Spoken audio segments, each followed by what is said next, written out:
नमस्कार दोस्तों, OCN network में आपका स्वागत है। मैं हूं ओमकार चौधरी। दिल्ली हाई कोर्ट के जस्टिस यशवंत वर्मा का तबादला हो चुका है। वो इलाहाबाद हाई कोर्ट में शपथ ग्रहण कर चुके हैं। उनके बंगले को लेकर के कंट्रोवर्सी है। 2 दिन पहले खबर आई कि वो दिल्ली का बंगला खाली करने को तैयार नहीं है और प्रयागराज में उनका एक और बंगला पहले से है। इसके अलावा कंट्रोवर्सी इस चीज को लेकर के भी बढ़ गई है कि 4 दिन पहले उपराष्ट्रपति जगदीप धनखड़ ने राज्यसभा के प्रशिक्षुओं को संबोधित करते हुए कुछ गंभीर सवाल खड़े कर दिए थे। उन्होंने पूछा था कि अगर 14 और 15 मार्च की रात को जस्टिस यशवंत वर्मा के घर में आग लगी, एक कमरे में आग लगी और उसमें फायर ब्रिगेड के कर्मचारियों, अधिकारियों और बाद में दिल्ली पुलिस के अधिकारियों ने देखा कि नोट जले हुए हैं, मुद्रा जली हुई है, वहां कैश का पहाड़ है बैगों में और बोरों में, तो इस मामले में जस्टिस वर्मा के खिलाफ एफआईआर दर्ज क्यों नहीं की गई।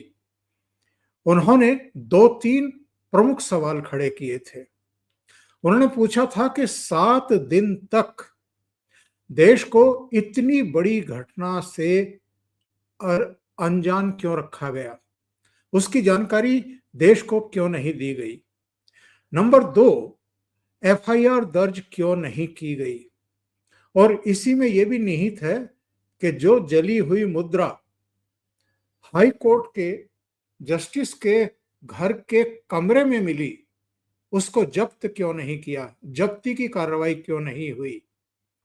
और एक बड़ा सवाल यह भी उठाया था उपराष्ट्रपति जगदीप धनखड़ ने कि सुप्रीम कोर्ट ने इस मामले की जांच के लिए एक 3 सदस्यीय अंदरूनी समिति का गठन क्यों किया, क्योंकि सुप्रीम कोर्ट जांच करने की अथॉरिटी नहीं रखता है।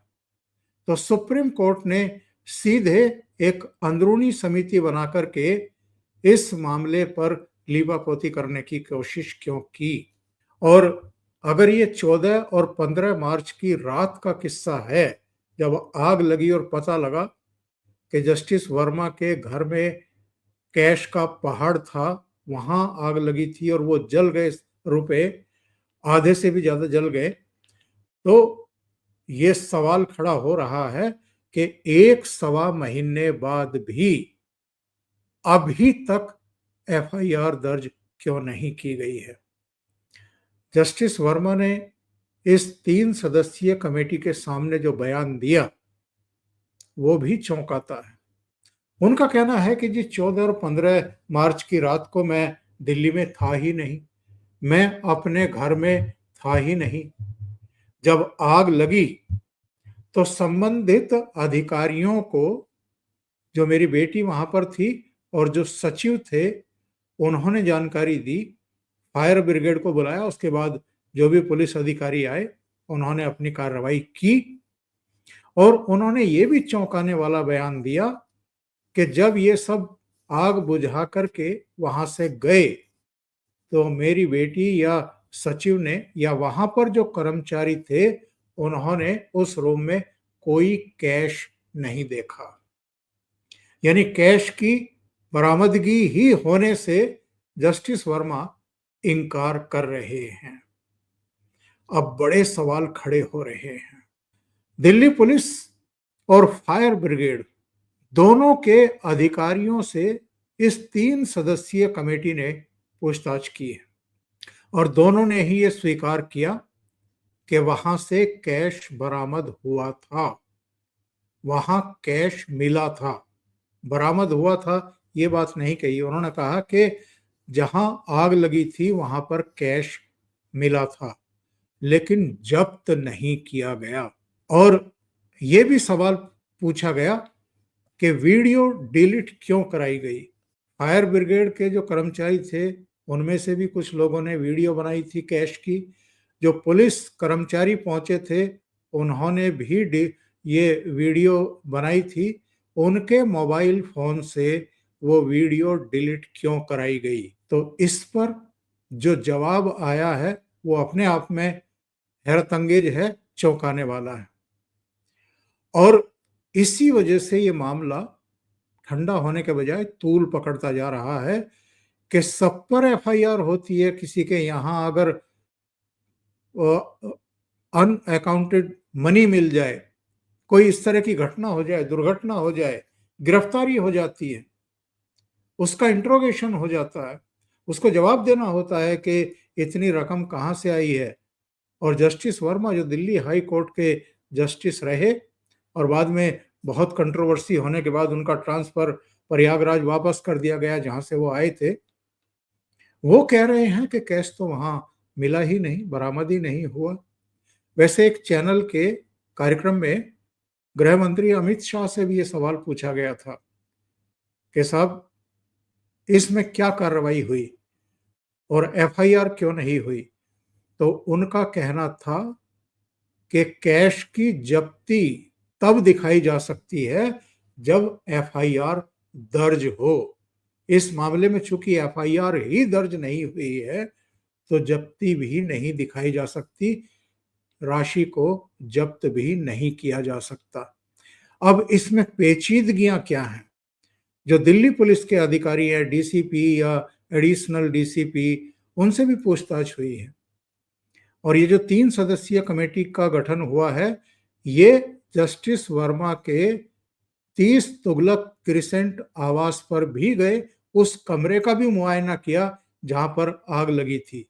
जब पुलिस को वहां इन्वॉल्व किया गया, बताया गया, उच्च अधिकारियों को जानकारी दी गई, पुलिस के बड़े अधिकारियों को जानकारी दी गई, जस्टिस वर्मा के यहाँ जो आग लगी थी, जो फायर ब्रिगेड का दस्ता बुझाने आया था, उन्होंने नकदी देखी, जो पुलिस के जवान और एसएचओ गए, उन्होंने नकदी देखी और अपने सीनियर यानी जो पुलिस कमिश्नर हैं उनको जानकारी दी कि साहब ये हुआ है। और फिर उन्होंने दिल्ली हाई कोर्ट के चीफ जस्टिस को ये बताया।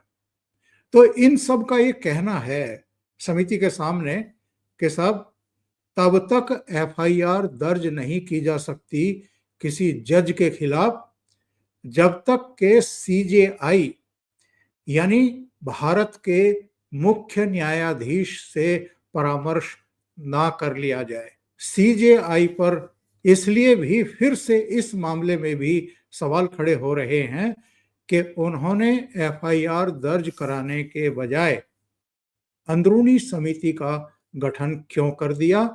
जस्टिस वर्मा का इलाहाबाद ट्रांसफर करके कॉलेजियम ने एक तरीके से इस पूरे मामले पर पानी डालने का काम क्यों किया।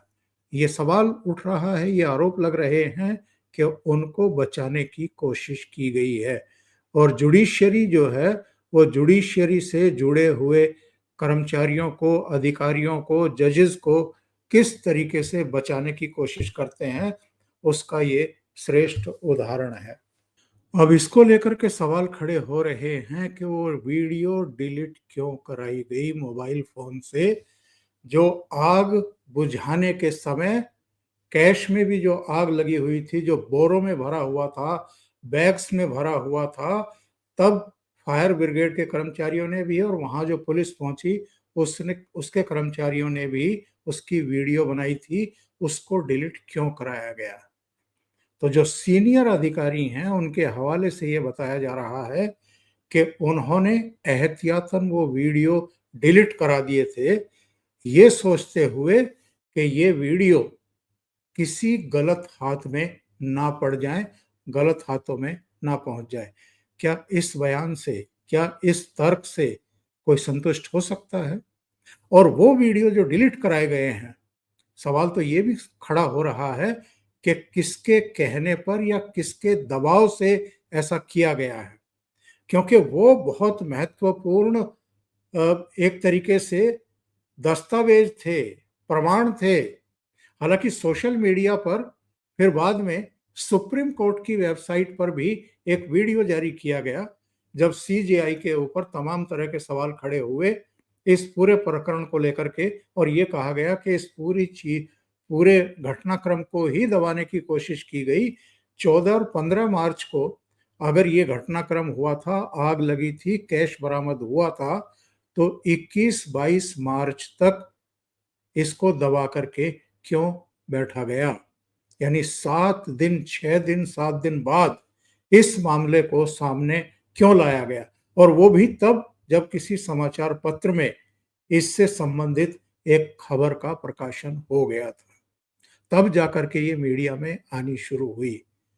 तो बहुत गंभीर सवाल खड़े हुए हैं एक बार फिर जुडिशरी की कुल मिलाकर के जो कार्यप्रणाली है उस पर भी, और जुडिशरी में जो भ्रष्टाचार है, जिसकी दबी छिपी खबरें आती रहती थी, वो भी एक तरीके से जस्टिस वर्मा के यहाँ जो आग लगी और उसमें जो कैश बरामद हुआ, कैश मिला, उससे उसकी भी पुष्टि हुई कि जब दिल्ली हाई कोर्ट के जस्टिस के यहाँ इस तरीके से कैश बरामद हो सकता है, मिल सकता है, तो फिर बाकी जुडिशरी में भी सारे पाक साफ ही होंगे, इस बात की क्या गारंटी है।